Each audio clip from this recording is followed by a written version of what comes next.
Innal hamdalillah nahmaduhu wa nasta'inuhu wa nastaghfiruh wa na'udzu billahi min shururi anfusina wa min sayyiati a'malina may yahdihillahu fala mudilla lahu wa may yudlil fala hadiya lahu asyhadu an la ilaha illallah wahdahu la syarika lahu wa asyhadu anna Muhammadan abduhu wa rasuluhu la nabiyya ba'd. Qala Allah ta'ala fi kitabil karim ya ayyuhalladzina amanu taqullaha haqqa tuqatih fala tamutunna illa wa antum muslimun. Wa qala Allah subhanahu wa ta'ala ya ayyuhalladzina amanu taqullaha wa qulu qawlan sadida yuslih lakum a'malakum wa yaghfir lakum dhunubakum wa man yuti'illaha wa rasulahu faqad faza fawzan 'aziman. Alhamdulillah, segala puja dan puji syukur kita panjatkan hanya kepada Allah Subhanahu wa taala Rabbul alamin, serta salawat dan salam selalu kita curahkan kepada Nabi kita Muhammadin sallallahu alaihi wa ala alihi wa sahbihi wasallam, kepada keluarganya, kepada para sahabatnya, juga orang-orang yang mengikuti dan mencintainya sampai hari kiamat. Alhamdulillah, para hadirin, bapak-bapak dan ibu-ibu, akhwat dan ikhwan yang dimuliakan dan dirahmati oleh Allah Subhanahu wa taala. Di hari ini Allah mudahkan kita bertemu di tempat ini setelah salat zuhur berjamaah. Kita memohon kepada Allah Subhanahu wa taala agar diberikan ilmu yang bermanfaat. Allahumma inna nas'aluka ilman nafi'an wa rizqan thayyiban wa amalan mutaqabbala. Ya Allah, kami memohon kepadamu ilmu yang bermanfaat, rezeki yang baik, dan amalan yang diterima di sisi Allah Subhanahu wa taala. Para hadirin jamaah, bapak-bapak dan ibu-ibu, ikhwan dan akhwat, nikmat Allah Subhanahu wa taala yang tertinggi adalah nikmat iman.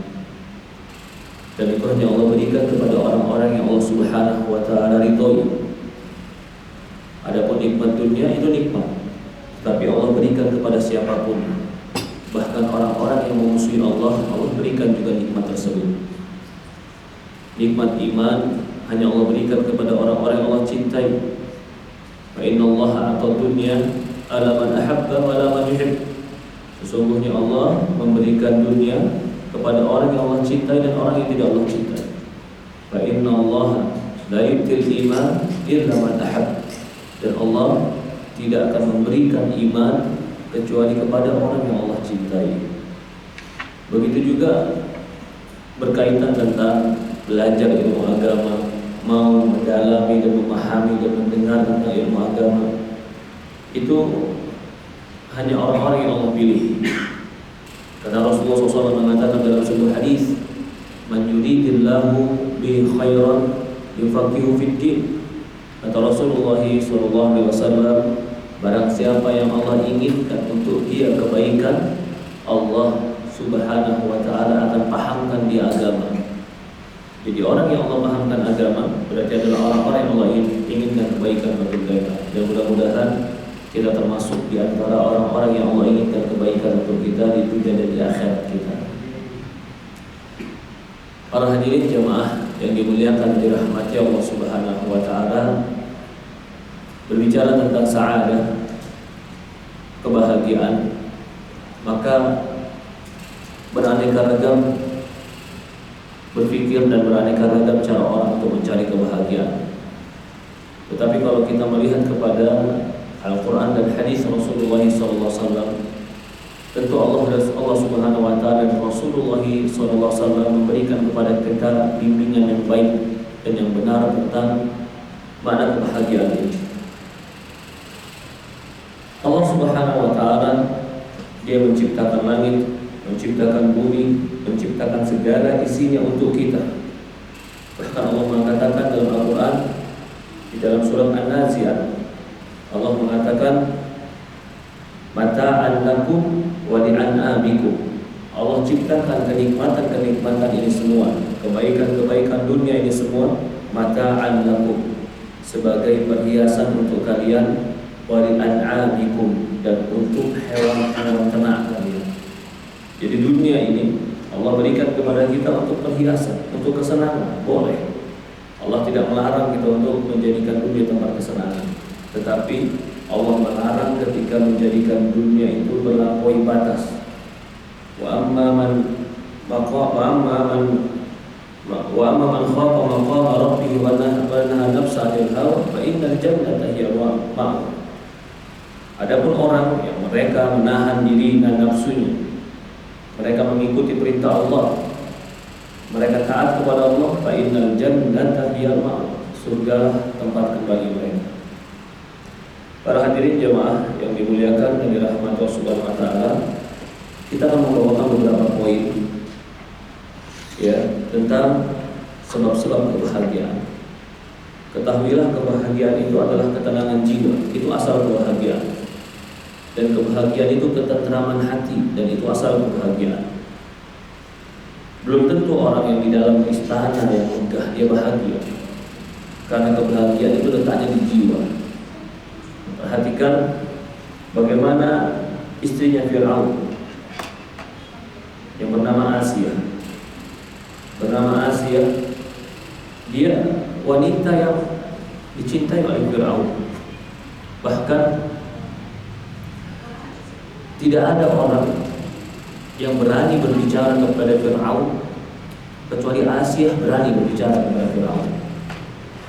Sampai ketika Fir'aun mengatakan aku akan membunuh anak-anak laki-laki yang kecil, tidak ada orang yang berani menghentikan Fir'aun. Suatu hari Asia bersama Fir'aun di samping sungai. Tiba-tiba Asia mendapatkan kotak yang dia ambil. Begitu dia buka, ternyata di dalamnya seorang bayi laki-laki. Bayangkan, ketika itu Fir'aun sudah mengatakan aku akan membunuh semua anak laki-laki. Begitu Asia mendapatkannya, Asia berkata kepada Fir'aun, ya Fir'aun, biarkan satu anak ini untukku. Satu anak ini untukku dan menghibur diriku. Tidak ada orang yang berani meminta kepada Fir'aun, kecuali pasti Fir'aun tolak.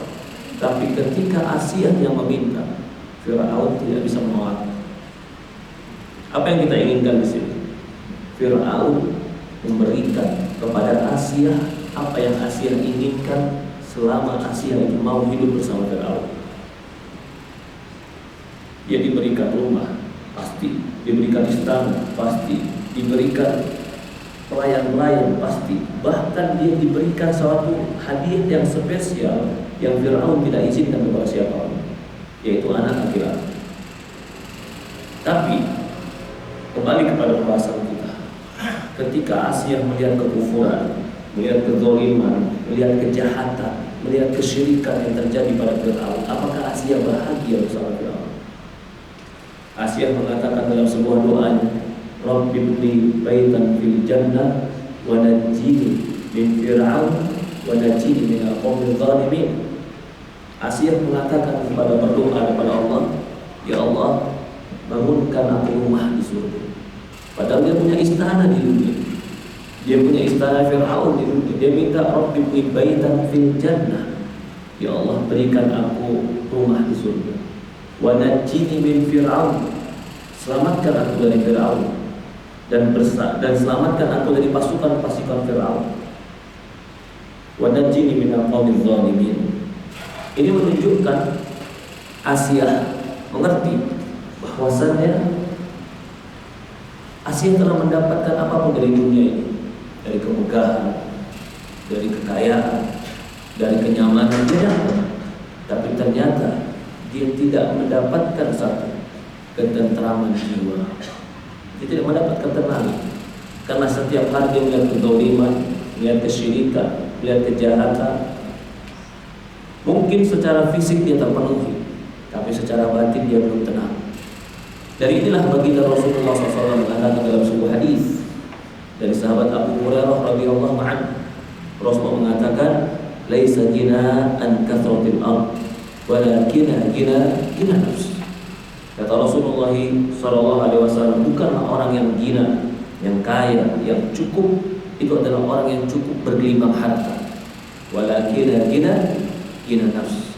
Tapi orang yang cukup, kata Rasulullah SAW, yang jiwanya cukup. Berarti letak kebahagiaan, ketentraman itu letaknya di jiwa, bukan letaknya di jasad.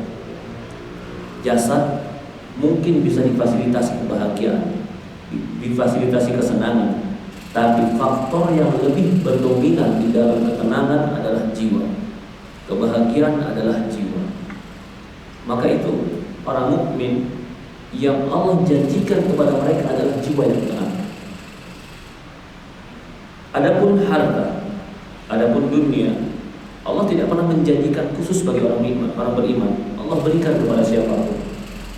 Bahkan Allah mengatakan, "Wa la tamuddanna 'ainaka ila ma mata'na bi azwajan."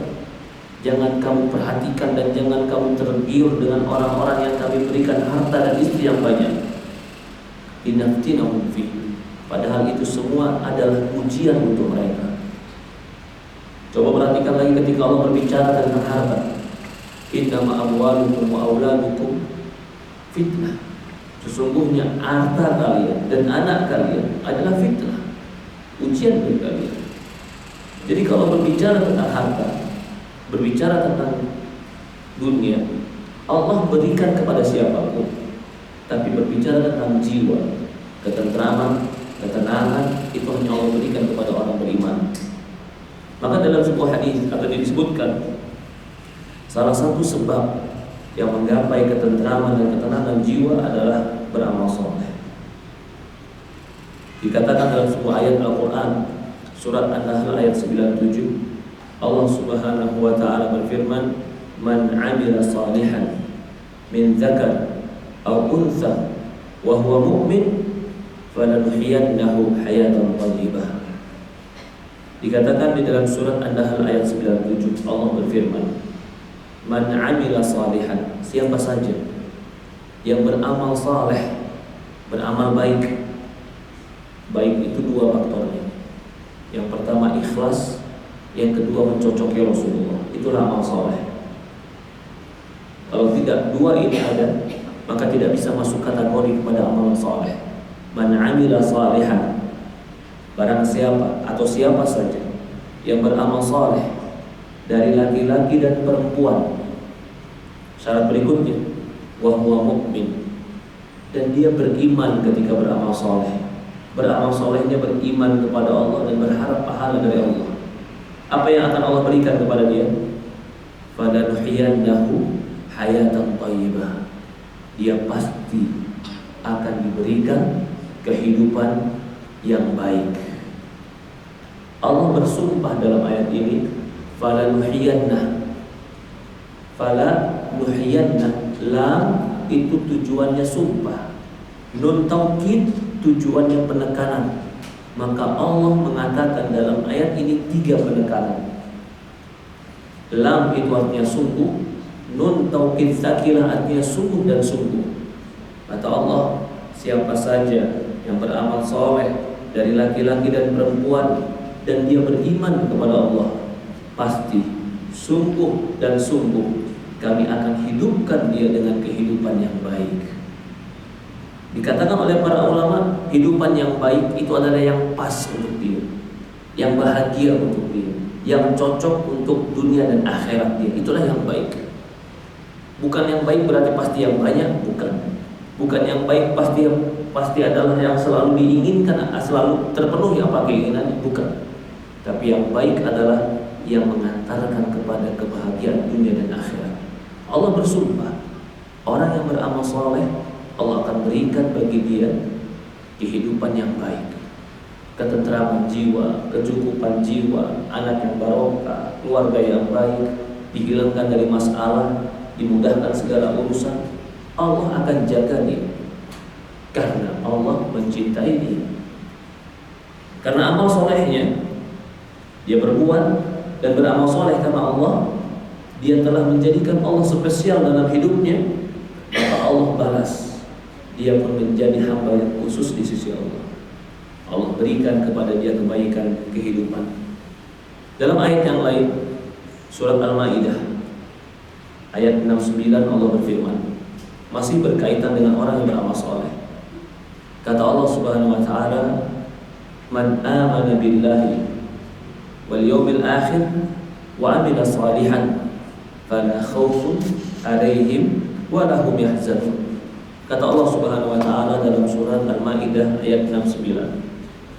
Siapa saja yang beriman kepada Allah dan hari akhir, bukan hanya beriman, wa amila salihan, dan dia pun beramal saleh. Kalau dia beriman lalu dia beramal saleh, apa kata Allah? Fala khaufun 'alaihim wa lahum yahzanun. Tidak akan rasa takut pada diri dia dan tidak akan dia rasa sedih. Perhatikan ayat ini. Ayat ini menjanjikan dua. Ayat yang pertama menjanjikan kehidupan yang baik. Ayat ini menjanjikan dua. Barang siapa yang beriman kepada Allah dan beramal soleh, fala khaufun, akan hilang rasa takut dalam diri dia. Yang kedua, walahum yahzanun, akan hilang kesedihan dalam diri dia. Takut dan kesedihan inilah perampas kebahagiaan. Sedih itu biasanya dengan sesuatu yang hilang, telah berlalu. Yang sesuatu yang sedih tadi itu akan menghilangkan segala kenikmatan. Coba saja orang lagi sedih, disuruh makan enak, kerasa makan enak? Enggak, selalu dalam kesedihan. Orang yang takut pun begitu. Dia sedang rasa takut dan cemas, diletakkan di istana yang paling megah, didudukkan di istana paling megah, tapi dalam keadaan takut dan cemas. Kira-kira nikmat gak dia? Tidak. Allah menjanjikan bagi mereka yang beramal soleh, la khaufun 'alaihim wa lahum yahzanun. Mereka tidak akan takut dan mereka tidak akan pernah sedih. Pertama, apa bedanya takut dan sedih? Takut itu dengan sesuatu yang belum terjadi dan akan terjadi dan mungkin terjadi. Maka takut itu berkaitan dengan yang akan datang. Mereka yang beramal soleh, mereka optimis dengan akan datang di kebaikan. Gak perlu takut. Gak perlu takut bagaimana nanti anak mereka, gak perlu takut bagaimana nanti keluarga mereka, gak perlu takut bagaimana hidup mereka akan datang. Allah hilangkan cemas dalam diri mereka. Beda dengan orang-orang yang tidak bertakwa kepada Allah. Takut. Jadi hari-hari mereka saking takutnya bukan lagi cari makan buat hari ini, cari makan buat yang 30 tahun ke depan. Saking takut. Apa bedanya walahum yahzanun? Yahzan itu sedih. Sedih biasanya dengan sesuatu yang berlalu. Orang kalau sesuatu yang berlalu telah menyedihkan dia, maka menghilangkan semangat dalam hidup, mengecewakan diri. Bahkan orang yang sedih itu menghilangkan gairah kehidupan. Allah menjanjikan orang yang beramal soleh dia tidak akan sedih. Yang telah berlalu akan ridho dan dia lepaskan. Allah ganti dengan kebaikan sehingga dia tidak akan sedih dengan apa yang telah berlalu. Memang janji Allah cuma dua, tidak akan sedih dan tidak akan takut. Tapi sedih dan takut inilah perampas kebahagiaan. Kalau dua ini Allah berikan, berarti hidupmu tentram. Apa yang kau takutkan? Apa yang kau sedihkan? Apa yang kau pikirkan? Fala khaufun 'alaihim wa lahum yahzanun. Mereka tidak akan takut, mereka tidak akan sedih. Kalau ditanya lagi, kalau mereka tidak akan takut, berarti mereka tidak akan punya masalah, Ustaz. Kalau mereka tidak akan sedih, berarti mereka tidak akan punya musibah, Ustaz. Jawabannya, tidak ada orang hidup yang tidak ada masalah. Gak ada. Orang hidup gak ada masalah, gak ada. Walladzi khalaqal mauta wal hayata liyabluwakum ayyukum ahsanul amala. Allah yang menciptakan hidup dan mati untuk menguji kalian. Hidup di ujian. Lalu gimana korelasinya tadi? Katanya beriman dan beramal soleh, gak takut dan gak sedih. Tapi di ayat yang lain dikatakan kita akan diuji dan pasti ada ujian. Tidak bertentangan. Ketika kau diberikan ujian, kau tidak cemas dengan ujian. Tidak akan galau, tidak akan risau, tidak akan stres, apalagi sampai gila. Maaf, orang yang gangguan jiwa bisa jadi karena kesedihan yang mendalam atau ketakutan yang terlalu besar. Sedih yang mendalam yang telah berlalu menggoncang jiwanya, gila. Takut yang akan datang, yang terpikirkan sehingga terbisikkan, padahal belum tentu terjadi, bisa gila. Orang mukmin yang beriman dan beramal soleh, Allah nggak menjanjikan akan tidak ada masalah, tidak. Karena nggak akan pernah ada dalil Quran yang mengatakan janji kau tidak akan ada masalah, nggak ada. Tapi Allah janjikan bahwasannya kau tidak akan cemas dan kau tidak akan sedih. Artinya kau mampu menghadapi kehidupan. Itu artinya. Mungkin bagi orang lain itu suatu keberatan, bagi orang lain itu mungkin sebuah kesulitan yang mematahkan hatinya. Tapi bagi orang mukmin mungkin sedih, tapi sedihnya wajar. Mungkin takut, tapi takutnya wajar. Mungkin dia kecewa, tapi kecewanya masih dalam koridor kebaikan. La khaufun alaihim wa lahum yahzanun. Sampai ada seorang meninggal, keluarga meninggal itu wajar atau tidak wajar sih Pak? Ada nggak di antara kita nggak pernah mati? Kan nggak mungkin. Kematian berarti sesuatu yang wajar tidak? Sesuatu yang wajar. Istri kita akan mati nggak Mas? Mati. Anak kita pasti akan mati nggak? Antum mau nggak anak hidup terus menerus? Nggak juga. Berarti ketika ada yang mati kita sedih, wajar nggak? Rasulullah ketika meninggal anaknya Ibrahim menangis. Sampai sahabat mengatakan, ya Rasulullah, air mata apa ini? Kata Rasulullah, man la yarhamun nas la yarhamullah. Barang siapa yang tidak menyayangi manusia tidak akan disayangi oleh Allah. Boleh nangis. Tapi ketika ada yang meninggal, kesedihannya mendalam sampai mengganggu jiwa dia. Apa faktornya? Allah biarkan di dalam kesedihan dan Allah tidak hilangkan kesedihan itu. Lalu bagaimana menghilangkan kesedihannya? Allah berjanji di dalam surat, apa tadi kita bilang? Allah berjanji dalam surat Al-Maidah ayat 69. Barang siapa yang beriman kepada Allah, beramal soleh, fala khaufun alaihim wa lahum yahzanun. Sakit, kita dapat musibah sakit. Siapa sih nggak sakit? Makhluk kullu man alaihi fan. Semua yang hidup di alam ini pasti hancur. Nggak ada yang nggak sakit. Benda mati saja akan rusak bersama waktu. Apalagi manusia. Ketika tertimpa sakit keluarga kita, apakah kita perlu cemas, perlu takut, perlu bimbang? Takut, cemas sewajarnya boleh. Ketakutan yang menyebabkan mengganggu pikiran, menghilangkan kebahagiaan, membuat frustasi, itu bukan dari orang beriman. Lalu kalau ditanya bagaimana Ustaz untuk menghilangkan rasa takut ini? Allah yang berjanji, man amana billahi wal yawmil akhir. Barang siapa yang beriman kepada Allah dan hari akhir, wa amila salihah, dan dia beramal soleh, kata Allah, fala khaufun, jangan kau takut. Siapa yang ngejamin kita jangan takut? Hadapi, kata Allah, jangan kau takut. Wala yahzanun, jangan kau sedih. Kenapa jangan sedih? Yang berlalu akan Allah ganti dengan kebaikan, yang akan datang akan Allah tolong menjadi kebaikan. Siapa yang mau ditolong sama Allah? Man amila salihan, mereka yang beramal saleh. Sudah tahu musibah dari Allah, kesulitan dari Allah, kesedihan dari Allah, kemudahan pun dari Allah, tapi dia nggak mau mendekat kepada Allah. Lalu dia mengatakan, ya Allah, kapan berikan bahagia? Kapan kau angkat ke musibah? Terkadang Allah menguji kita dengan ujian musibah agar kita beramal saleh. Di dalam hadis Rasulullah mengatakan, dalam hadis Suhaib bin Sinan radhiyallahu anhu berkata, Rasulullah bersabda, ajab li amri mu'min, inna amrahu kullahu lahu khair, wa laysa dzalika li ahadin illa mu'min. Orang mukmin itu adalah mengagumkan, kata Rasulullah, dan tidak akan mungkin ada yang bisa seperti ini kecuali dia beriman. Jadi dua sifat ini akan keluar karena ada iman. Dan dua sifat yang akan disebutkan ini adalah fondasi kebahagiaan. Apa itu kata Rasulullah? Ajaba li amri mu'min, inna amrahu kulluhu khair. In asabatu sarra syakar, fakana khairun lah. Wa in asabatu dharra sabar, fakana khairun lah. Kalau dia mendapatkan kebaikan, dia bersyukur, maka itu baik bagi dia. Kalau dia mendapatkan musibah, dia bersabar, fakana khairun lah, dan itu baik bagi dia.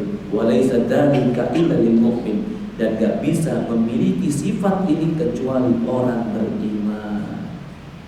Kembali kita, sabar dan syukur itu adalah tameng di setiap menghadapi musibah dan kebaikan. Bagaimana bisa sabar, bagaimana bisa syukur? Beriman dan beramal soleh. Jadi yang namanya iman, Pak, yang namanya amal soleh itu akan menenteramkan jiwa, menenangkan kepala, melapangkan dada. Tapi berpaling dari Allah itu menyempitkan hati dan juga memberatkan jiwa. Allah berfirman dalam Al-Quran, "Faman a'rada an dzikri fa inna lahu ma'isyatan dhanka wa nahsuruhu yaumal qiyamati a'ma." Kata Allah Subhanahu wa taala, barang siapa yang berpaling dari zikir kepadaku, ingat kepadaku, fa inna lahu ma'isyatan dhanka, dia akan hidup dengan kehidupan yang sempit. Wa nahsyuru yaumal qiyamati a'ma, kami akan kumpulkan di hari kiamat dalam keadaan buta. Ketika jiwa sempit, dada sempit, pikiran sempit, lalu ketemu musibah, kira-kira apa yang terjadi, Pak? Bertambah sempit, bertambah kacau. Tapi ketika jiwa lapang, dada lapang, ketemu musibah, apa yang akan dilakukan? Dia akan bisa berpikir tenang dan dia akan bisa mengambil keputusan yang baik. Musibah tetap ada, tapi yang satu jiwanya sempit, maka menghadapi musibah dengan musibah. Yang satu dapat musibah, jiwanya lapang, jiwanya tenang, maka Allah akan berikan jalan keluar dengan ketenangan jiwa. Pertanyaan berikutnya, kenapa yang satu tenang, yang satu sempit? Yang disempitkan oleh Allah gara-gara dia berpaling dari Allah. Yang ditenangkan dan dibaikkan jiwanya gara-gara dia beriman dan beramal soleh. Lagi pusing-pusingnya, lagi gak enak-enaknya, pikiran lagi sempit-sempitnya, panas lagi terik-teriknya, ambil wudu, sholat zuhur, doa sama Allah. Yang satu lagi punya masalah yang sama, tapi dia cuma duduk mondar-mandir, gak pergi ngambil wudu, gak pergi ke masjid. Apakah sama dua jiwa ini?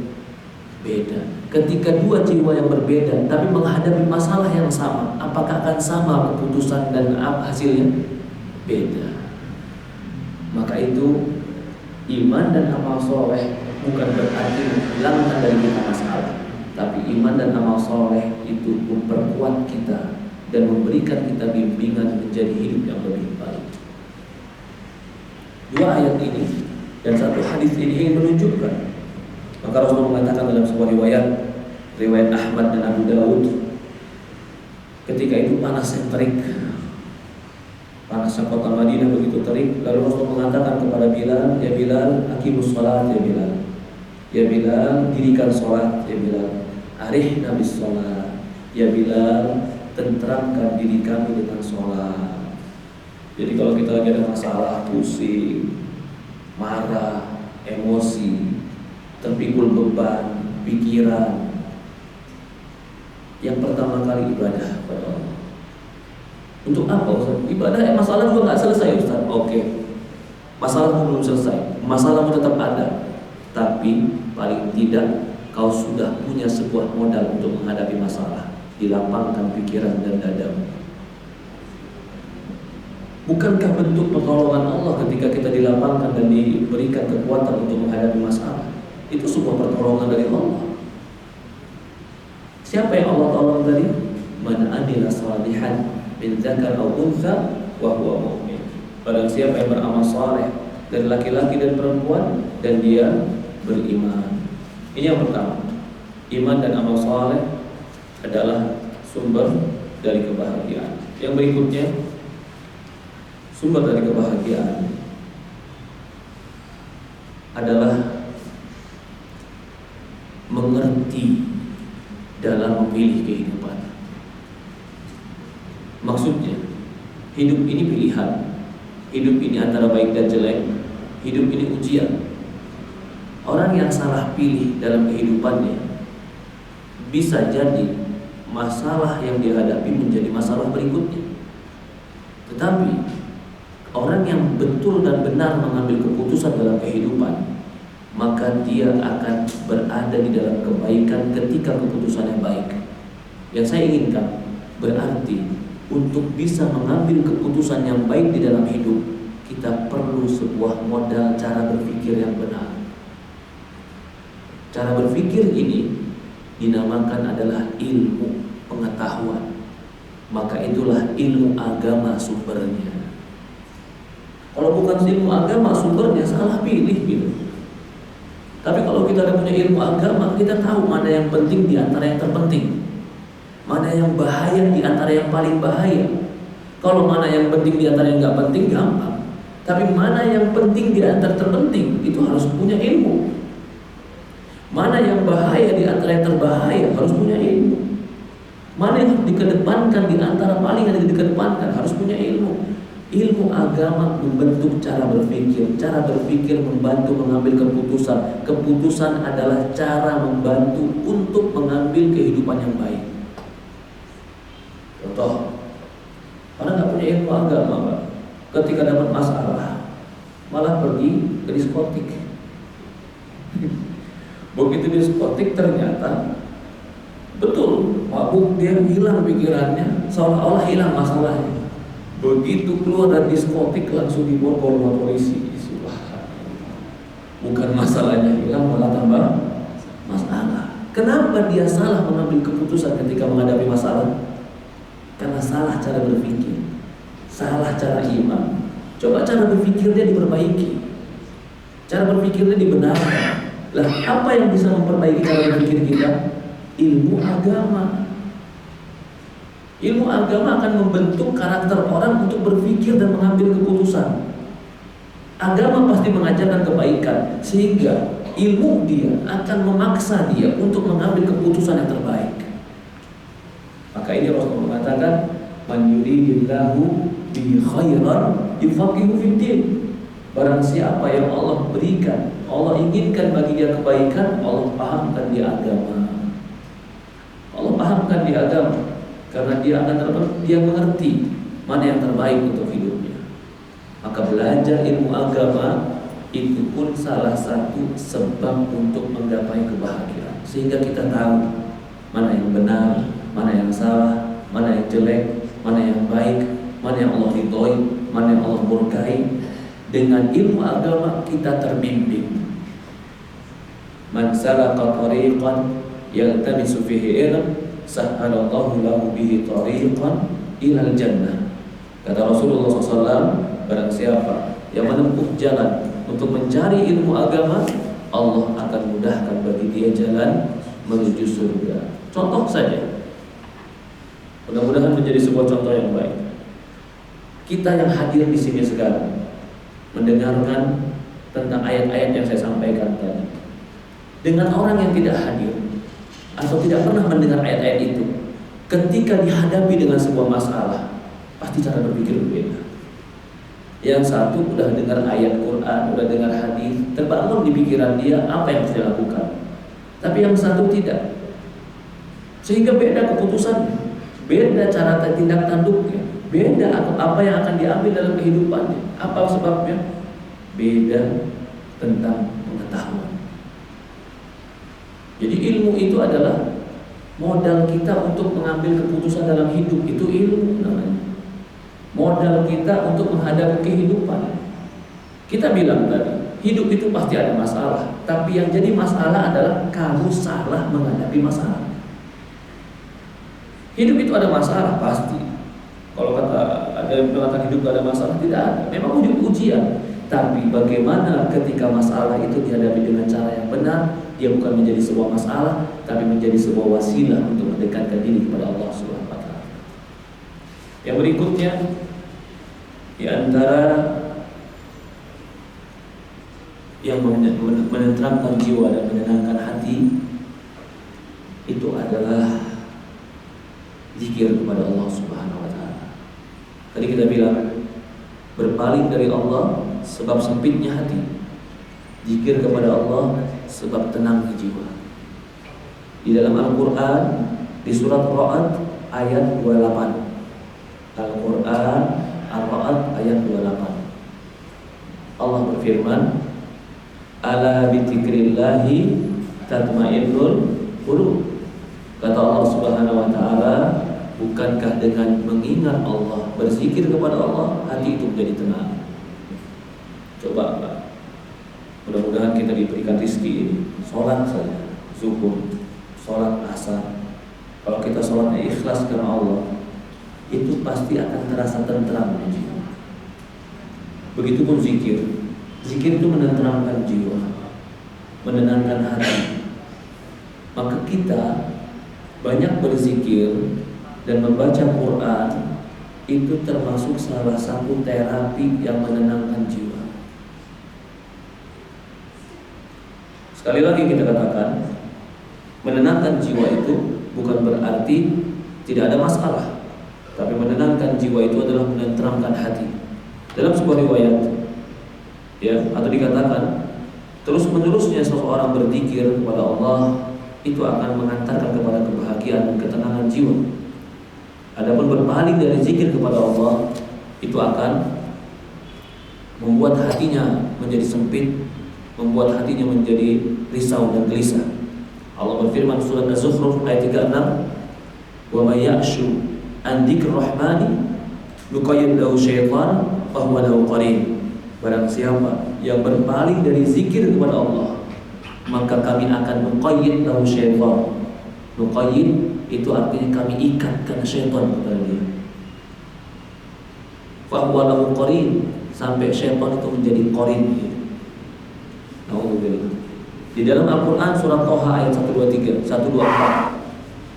Al-Quran Toha ayat 124 Allah berfirman, "Wa man a'rada an dzikri fa inna lahu ma'isyatan dhanka wa nahsyuruhu yaumal qiyamati a'ma." Kata Allah Subhanahu wa taala, barang siapa yang berpaling dari zikir kepadaku, maka bagi dia kehidupan yang sempit. Kehidupan yang sempit bukan berarti sempit rumah, sempit dadanya. Bisa jadi diartikan sempit kuburannya, sempit urusannya. Walaupun dia berada di lapangan yang luas, Allah sempitkan urusannya. Fa inna lahu ma'isyatan dhanka, dan dia akan mendapatkan kehidupan yang dhanka. Wa nahsyuru yaumal qiyamati a'ma, dan nanti di yaumul qiyamah kami akan kumpulkan dalam keadaan buta. Di dalam Al-Quran Allah Subhanahu wa taala menyebutkan lagi dalam surat Zumar ayat 22, "Wa wailul lil qasiyati qulubuhum min dzikrillah ulaika fi dhalalin mubin." Celakalah mereka, orang-orang yang hatinya keras untuk mengingat Allah. Mereka orang-orang yang dalam kesesatan yang nyata. Jamaah, teman-teman, bapak-bapak dan ibu-ibu yang dimuliakan oleh rahmat Allah Subhanahu wa taala, di antara yang mengantarkan kepada kebahagiaan dunia adalah qasarul amal wa adamu ta'alluq bi dunya. Semakin sedikit angan-angan, semakin mudah dia mendapatkan kebahagiaan. Semakin jauh dan tinggi angan-angan, semakin sulit dia mendapatkan kebahagiaan. Jadi begini, kalau ada orang menganggap dirinya bahagia, saya akan bahagia jika saya punya rumah 10. Berarti kapan Pak kebahagiaan? Tunggu 10. Kalau ada orang bilang, saya bahagia selama rumah saya aman, anak-anak sehat, saya sehat, perut kami kenyang, kami bahagia. Orang yang kedua ini berarti kapan dia bisa bahagia? Setiap hari dia bisa bahagia. Kenapa yang kedua dia bisa merasakan kebahagiaan tiap hari? Karena angan-angannya nggak tinggi. Kenapa yang kedua kebahagiaannya jauh? Karena angan-angannya tinggi. Standar kebahagiaan dia tinggi. Semakin tinggi standar kebahagiaan dia, semakin sulit dia mendapatkan. Semakin lama dia mendapatkan. Maka itu Rasulullah mengajarkan kepada kita. Rasulullah orang yang paling sederhana dalam standar kebahagiaan, karena dia tahu dengan sederhananya standar kebahagiaan dia akan bahagia. Bukan berarti kita tidak boleh memiliki cita-cita, tapi jangan pernah memiliki ketamakan. Rasulullah mengatakan dalam sebuah hadis, man asbaha amina minkum fi sirri mu'afan fi jasadi walau qutul yawm hizat lahu dunya wa ma zid. Kata Rasulullah SAW, barang siapa di antara kalian aminan fi syirbi, aman hidup, tentram, nggak ada masalah. Seandainya ada masalah dia nggak cemas, aman. Mu'afan fi jasadi, sehat jasadnya. Walau qutul yawm, dia punya bekal hidup hari ini. Cuma 3 yang Rasulullah mengatakan. Apa kata Rasulullah? Dia telah memiliki dunia dan seisinya. Kenapa Rasulullah mengatakan ini? Karena kalau 3 ini kita hadapi dan kita dapatkan di setiap hari kita dan kita mensyukurinya, berarti semakin dekat kebahagiaan kita dapat. Tapi kalau kita bahagia, kapan kau bahagia? Saya bahagia connect jet pribadi, Ustaz. Berarti bahagiamu kapan ya? Ya kan boleh aja cita-cita boleh, tapi kan nggak tiap hari akhirnya. Kalau tadi bilang saya ketemu anak, ketemu istri, keluarga sehat, perut kenyang, nggak ada masalah, saya bahagia Ustaz. Walaupun saya punya cita-cita lain, berarti bahagiamu dekat. Jadi bahagia dekat dan jauh itu tergantung bagaimana kita menilainya. Mau bahagia dekat, dekatkan kebahagiaan itu dengan pikiran kita. Mau bahagia itu jauh, ya sulitkan saja apa yang kita mau, sehingga jauhlah kebahagiaan itu. Maka itu orang mukmin, Rasulullah mengatakan kalau dia mendapatkan sesuatu dia bersyukur, kalau dia tidak mendapatkan sesuatu dia bersabar. Syukur dan sabar itu akan tumbuh dari keimanan. Keimanan itu adalah sumber kebahagiaan. Mungkin ini yang kita bahas pada hari ini. Jadi ada beberapa sumber bahagia. Yang pertama, beriman dan beramal saleh. Yang kedua, mencari ilmu agama. Yang ketiga kita bilang zikir kepada Allah. Yang keempat, pendekkan angan-angan. 4 ini kalau kita miliki, mudah-mudahan kita diberikan ketentraman oleh Allah Subhanahu wa taala. Allahu a'lam. Mungkin ini kita bahas sudah 1 jam kan, sudah jam 1 lewat pertemuan kita. Sampai jam berapa? Saya tanya jawab, silahkan. Ada bertanya silahkan. Silahkan Pak. Mungkin Ahmad ada bertanya juga, silahkan pakai kertas atau pakai mic, satu mic kasih Ahmad dulu. Ya. Assalamualaikum warahmatullahi wabarakatuh. Dia bertanya, tadi disebutkan bahwa zikir adalah penenang hati. Nanti pertanyaan, zikir itu kan banyak. Zikir apa yang paling utama untuk mendapatkan ketenangan hati tersebut? Ya, jazakallah khairan. Masya Allah. Zikir itu menenangkan hati. Zikir apa yang terbaik ketika kita mau berzikir, menenangkan hati? Maka keadaan berbeda-beda Pak. Kalau kita sedang dapat masalah, zikir yang terbaik adalah zikir Nabi Yunus alaihissalam. La ilaha illa anta subhanaka inni kuntu minadh dhalimin. Ini zikir yang terbaik kalau kita sedang dalam masalah yang sulit.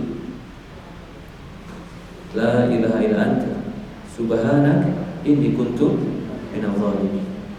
Karena Nabi Yunus alaihissalam ketika zikir ini, dia ulang-ulang zikir ini di perut ikan. Dia udah putus asa gimana keluar dari perut ikan. Ikan paus yang besar masuk ke dasar laut yang paling dalam, dia nggak bisa keluar di situ. Dia zikirnya cuma ini. Kalau kita zikirnya adalah zikir mengingat dosa, maka sayyidul istighfar.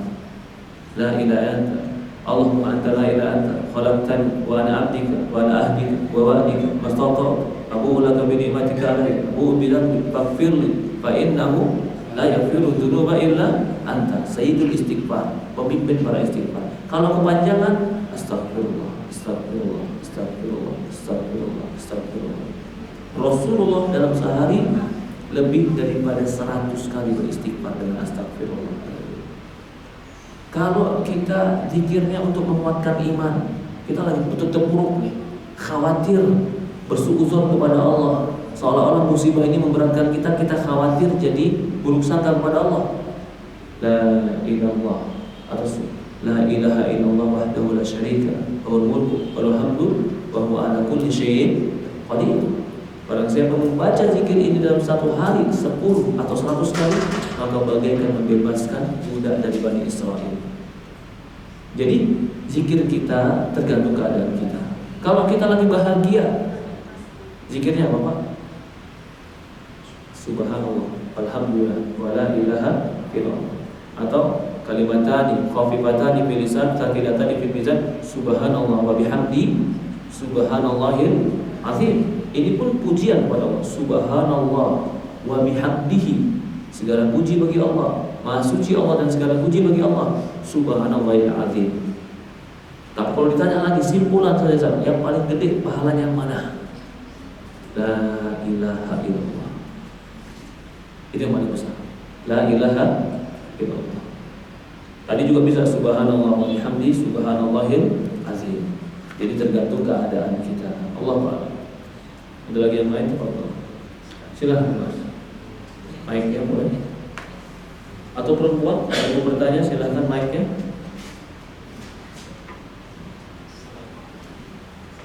Atau di kertas boleh. Silahkan akhwat di kertas. Ya Mas, silahkan. Assalamualaikum warahmatullahi wabarakatuh. Waalaikumsalam warahmatullahi wabarakatuh. Ustaz, tadi pembahasan yang terakhir di awal kalau nggak salah antara angan-angan Ustaz.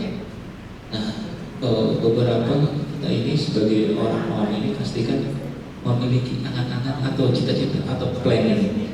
Nah, bagaimana caranya supaya membedakan angan-angan kita dengan cara yang tadi Ustaz sampaikan antara ketarapan dan angan-angan?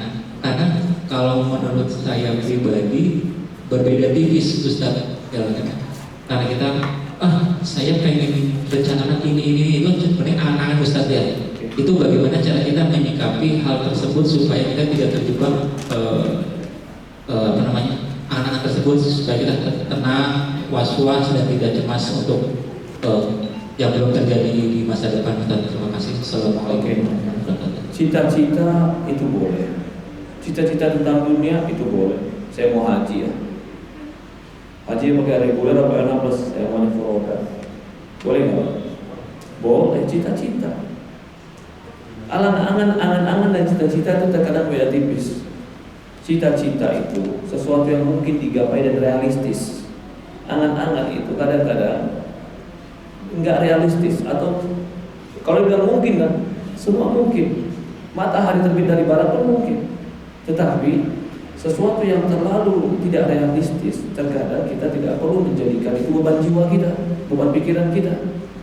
Tapi kalau sekedar cita-cita dan keinginan, saat saya bercita-cita mau haji, boleh cita-cita haji, furoda, iya, pokoknya furodanya yang paling bagus silahkan. Tapi berbarengan dengan usaha yang realistis, itu boleh. Apa bedanya lagi dengan angan-angan? Angan-angan tadi terkadang sesuatu yang bukan realistis, itu angan-angan. Yang kedua, yang tidak boleh itu adalah jika sesuatu yang kita belum dapatkan tadi tidak tergapai, yang kita inginkan dan tidak tergapai, seolah-olah menjadi beban jiwa. Itu jangan menjadi beban jiwa. Punya target, punya planning, punya keinginan, silahkan. Bisa jadi target dan planning ini menjadi sebuah pemicu kita. Tetapi untuk akhirnya menjadi beban hidup kita dengan sesuatu yang belum dan tidak atau belum terjadi, itu nggak boleh. Nikmatin yang ada. Jangan kita berpikir dan fokus kepada yang belum ada sehingga melupakan nikmat yang ada. Kan seperti itu. Itu yang kita maksud tidak boleh. Kamu berkeinginan punya mobil, boleh tidak? Boleh. Tapi setiap naik motor ngeluh, motor kapan saya punya mobil? Motor kapan saya punya mobil? Itu yang nggak boleh. Kamu bercita-cita punya mobil, silakan. Motor menikmati dulu. Karena ketika engkau tidak bisa menikmati yang sekarang dan tenggelam dalam angan-angan dan cita-cita yang merupakan kenikmatan, itu yang kita bilang nggak boleh. Ya, karena seorang itu tidak akan pernah bisa merasakan nikmat kalau nikmat itu hanya di angan-angan. Contoh, begini maksud saya. Ketika belum punya motor, berangan-angan punya motor, dia nggak menikmati jalan kaki. Dia selalu merasa ini suatu kesulitan, ini suatu kekurangan. Begitu dia punya motor, dia berangan-angan punya mobil, tapi dia nggak nikmatin itu motor. Padahal motor yang dia pakai sekarang itu angan-angan yang dulu. Tapi dia sedang tidak nikmati. Kenapa? Karena dia punya angan-angan yang baru, mobil. Sehingga motornya juga, motor kehujanan, kepanasan. Begitu dapat mobil pun, dia akan membandingkan dengan yang lain. Maka Rasul mengatakan, "Unzur man huwa asfala minkum wa la tanzur ila man huwa fawqakum, dzalika azdar ala tasdarrun ni'mat alaikum. Lihatlah orang di bawah kalian, jangan lihat orang di bawah, jangan lihat orang di atas kalian. Itu lebih tepat untuk kalian mensyukuri nikmat Allah. Jadi kalau pertanyaan si Mas, tipis banget Ustaz antara cita-cita dan angan. Betul. Perbedaannya, cita-cita mungkin sesuatu yang realistis, angan-angan terkadang terlalu jauh. Yang kedua, cita-cita adalah bukan sesuatu yang membebani kita kalau kita belum mendapatkan. Kalau membebani kita sehingga menyebabkan kita tidak bersyukur dengan yang ada, itu dikatakan panjang angan-angan yang menyesatkan. Jadi boleh bercita-cita. Oh, ya, pertanyaan di sini pakai kertas. Bagaimana cara belajar ilmu agama? Berapa rutin Ustaz?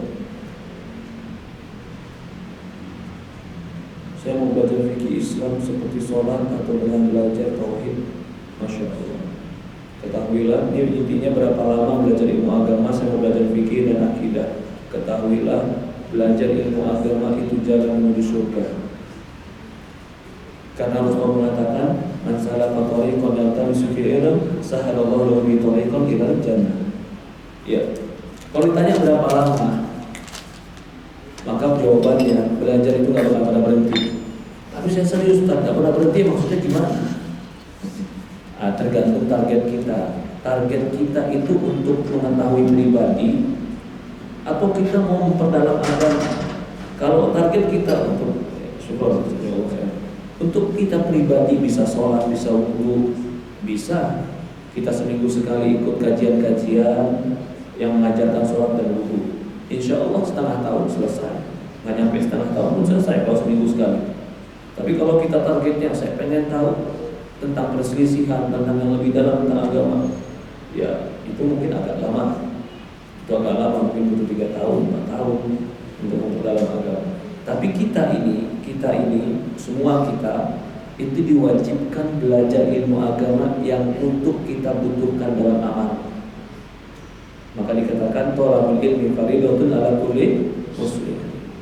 Belajar ilmu agama wajib bagi setiap muslim. Sekarang kita amal apa? Kita lagi puasa atau kita lagi wudu, wajib belajar wudu. Kita lagi mau sholat, wajib belajar sholat. Kita mau haji, wajib belajar haji. Kita mau punya harta, wajib belajar zakat. Kita masuk Ramadan, wajib belajar puasa. Untuk kita seluruh kaum muslim ini wajib ilmu sesuai dengan diri kita. Umpamanya ada kedokteran, ya wajib seorang dokter tahu apa yang menjadi kewajiban dia seorang muslim, begitu. Jadi kalau ditanya berapa lama, kalau untuk kita sehari-hari mungkin bisa dicari majelis-majelis yang fokus, itu juga penting.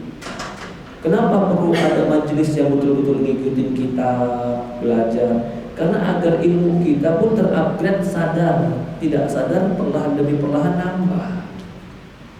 Ya kalau kajian-kajian tematik itu terkadang tidak menambah pengetahuan agama yang sedang kita targetkan. Bisa jadi memperkuat jiwa, benar. Bisa jadi memberikan semangat, benar. Tapi mengupgrade ilmu agama terkadang perlu kitab, buku seperti buku akidah, buku tauhid, boleh dicari.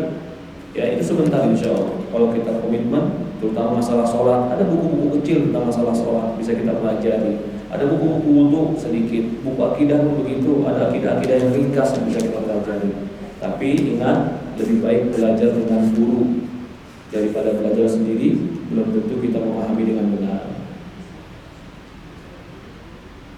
Assalamualaikum Pak Ustaz, saya mau bertanya bagaimana cara membuat hati ikhlas setelah kehilangan. Ikhlas itu apa Pak? Ini ikhlas bahasa kita atau bahasa Al-Quran? Bahasa Al-Quran. Apa ikhlas itu kalau bahasa Al-Quran?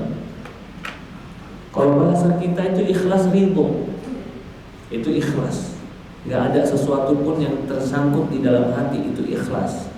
Kalau bahasa Quran, ikhlas itu adalah murni dari kalimat khalis. Maka surat Al-Ikhlas, karena di dalamnya memurnikan penghambaan hanya kepada Allah. Itu namanya surat Al-Ikhlas. Jadi kita bisa mengikhlaskan hati kita ketika kita murnikan pun hidup kita hanya untuk Allah. Yakin gak Allah Maha Baik? Yakin gak Allah mencintai kita? Yakin. Sekarang Allah takdirkan untuk kita sesuatu yang hilang dari kita. Kalau ikhlas kita benar kepada Allah, kita akan rela dengan apa yang Allah putuskan. Maka itu Allah mengatakan, fa asa an taqra'u syai'an fa huwa khairul lakum. Fa asa an tuhibbu syai'an wa huwa syarrul lakum. Wallahu ya'lamu wa antum la ta'lamun. Bisa jadi kamu suka sesuatu padahal itu jelek bagi dirimu. Allah palingkan yang kamu suka itu. Bisa jadi kamu benci sesuatu tapi Allah haruskan itu ada untukmu karena itu baik bagi dirimu. Wallahu ya'lamu wa antum la ta'lamun. Allah yang lebih tahu dan kalian enggak tahu. Jadi apa yang Allah palingkan dari kita, bagaimana supaya ikhlas, tumbuhkan di dalam hati keyakinan Allah, husnudzon kepada Allah, baik sangka kepada Allah. Takdir Allah pasti baik. Allah palingkan itu dari kita karena Allah inginkan kebaikan untuk kita. Cukup? Atau ada pertanyaan lain? Silahkan Pak, satu lagi. Assalamualaikum warahmatullahi wabarakatuh. Waalaikumsalam warahmatullahi wabarakatuh. Saat ditanya, saya punya teman ya, orang Muslim yang mestinya tahu bahwa dia itu beriman sama Allah, ada juga beramal soleh, terus juga ya mungkin dia juga berzikir dan lain-lain tadi seperti tadi. Terus kelihatannya sih ada beberapa yang masih gelisah, ada yang akut, masih terlihat begitu. Sementara di sisi lain, saya punya teman orang kafir yang ya udah jelas dia nggak percaya sama Allah, ya, nggak pernah berzikir, nggak pernah beramal soleh menurut Islam. Tapi sebagian dari situ saya lihat kok tenang-tenang saja gitu. Apa sih esensinya dari kedua ini yang berbeda sehingga dia beda mendapatkan ketenangan? Ya itu aja barangkali. Terima kasih. Saya nggak percaya, Pak. Saya nggak percaya kalau ada orang kafir tenang dalam hidup. Siapa orang yang paling takut akan kematian? Siapa orang yang paling takut akan hilang harta? Siapa yang paling takut akan turunnya kehidupan dunia ini? Mereka punya harta, tapi mereka selalu galau dan risau dengan itu. Kegalauan itu ada. Sekarang kalau ditanya, tapi orang mukmin ada juga sedang beriman dan beramal soleh tapi galau. Betul. Karena iman pun berkadar-kadar. Sebesar apa imanmu, sebesar itulah pemberian Allah. Contoh, Allah berfirman dalam Al-Quran. Kata Allah, "Waladina amanu, waladina amanu, walam yalbisu imanahum bidzulm, ulaika lahum amnun wa hum muhtadun." Barang siapa yang beriman kepada Allah dan tidak mencampur adukkan keimanan dengan kezaliman, maka bagi mereka keamanan dan bagi mereka petunjuk. Saya mau tanya dulu, apa janjinya? Aman dan petunjuk. Apa syaratnya? Beriman dan tidak mencampur adukkan iman dengan kezaliman. Dijelaskan oleh para ulama, siapa yang mencampur adukkan imannya dengan kezaliman, maka akan pengaruh dengan keamanannya. Dia udah ada iman, tapi lihat ada kezaliman gak dia? Ada, maka keamanannya pun akan berubah. Apakah semua orang sama dalam iman? Apakah semua sama dalam menghindari kezaliman? Tidak. Maka Imam Ibnu Qayyim dan Ibnu Taimiyah menjelaskan ayat ini, semakin kau beriman dan semakin kau jauhkan kezaliman, semakin dekat keamanan. Walaupun kau beriman tapi kau campurkan dengan kezaliman, keamanan akan terkontaminasi sebagaimana iman terkontaminasi. Walladzina amanu wa lam yalbisu imanahum bidzulm. Orang-orang beriman dan tidak mencampur adukkan keimanan dengan kezaliman, ulaika lahumul amn. Mereka lah yang akan mendapatkan keamanan. Lah kita ini, menurut saya sekarang ini bukan golongan para wali dan orang-orang soleh. Banyak risaunya, ya karena iman kita masih campur dengan kezaliman. Tapi kalau orang-orang soleh dan para wali yang iman mereka hampir dikatakan tidak tercampur dengan kezaliman, semakin aman mereka. Ya, jadi kalau sekarang dia ada beriman, kok Ustaz, kenapa dia nggak dapat aman? Ayat ini jawabannya. Perhatikan, adakah kezaliman dalam diri dia? Zalim itu apa sih? Zalim itu bisa zalim kepada Allah, bisa zalim kepada diri sendiri, bisa zalim kepada orang lain. Maka para sahabat ketika turun ayat ini langsung tanya sama Rasulullah, "Ya Rasulullah, siapa di antara kami yang tidak zalim?" Lalu Rasulullah menjawab, zalim yang paling besar yang dimaksud ayat ini adalah firman Allah di surat Luqman, "Inna syirka la zulmun azim." Kesyirikan itu kezaliman yang paling besar. Berarti keimanan jika dicampurkan dengan kesyirikan akan sirna keamanan. Akan sirna keamanan. Ya, jadi kalau seandainya juga, kalau ditanya itu ada Ustaz, ada orang kafir yang tenang dalam kehidupan? Ada. Mungkin karena Allah mengatakan juga, Rasulullah mengatakan, "Idza ra'aital 'abda yu'ti Allah 'ala ma ahab wa huwa 'ala ma'asi fa'lam dzalika anna istidraj." Kata Rasulullah SAW, jika kau melihat seorang hamba yang Allah berikan dunia padahal dia di atas kemaksiatannya, fa'lam anna dzalika istidraj. Ketahuilah bahwasannya itu adalah istidraj. Di dalam Al-Quran Allah mengatakan, ketika Allah bercerita kepada orang-orang, ketika Allah bercerita tentang orang mukmin dan Allah mengatakan tentang orang kafir, "Wala tamuddanna 'ainak." Jangan kamu kagum dengan orang-orang yang kami bentangkan dunia dan kami bentangkan harta. Apa kata Allah? Sesungguhnya itu adalah fitnah untuk mereka, ujian untuk mereka. Jadi mereka, sebagian mereka diuji sama Allah dengan itu. Kalau mereka nggak diuji dengan itu, diberikan ketenangan dengan itu bentuk istidraj. Kenapa istidraj? Karena Allah ingin ketemu mereka dan membalas mereka dengan dosa-dosa mereka. Jadi tidak akan ada sesuatu yang bertentangan dengan Al-Quran dan hadis. Allah musta'an. Ya. Jadi kalau ada orang beriman tapi masih nggak tenang, yang salah yang berjanji atau yang dijanjikan? Yang berjanji tenang siapa, Pak? Allah. Kata Allah, barang siapa yang beriman dan beramal soleh, Allah janjikan ketenangan. Lalu kita nggak dapat tenang. Yang salah yang berjanji atau yang beramal? Paham maksud saya? Kalau saya dapat amal soleh, Ustaz, kenapa Allah kasih ketenangan? Allah nggak mungkin ingkar janji. Permasalahan mungkin amal solehmu yang salah. Karena janji Allah nggak mungkin lewat. Allah alam. Ya, sampai sini. Kurang lebih maaf, ada pertanyaan lagi? Kita cukupkan, Pak. Bagi mereka yang punya kesempatan mau keluar, silahkan. Satu pertanyaan lagi. Mungkin ada kesibukan lain, teman-teman, Pak. Silahkan. Assalamualaikum. Ini Pak Ustaz tadi yang tentang masalah ikhlas dan sesuai dengan Rasulullah SAW. Mohon tausiahnya. Masya Allah. Ikhlas dan mencocoki Rasulullah. Jadi amal soleh itu bukan hanya ikhlas, tapi harus benar. Dia ikhlas tapi nggak benar, nggak diterima amal soleh. Dia ikhlas sholat subuh 4 rakaat, ikhlas lillahi ta'ala, diterima nggak subuhnya? Nggak diterima.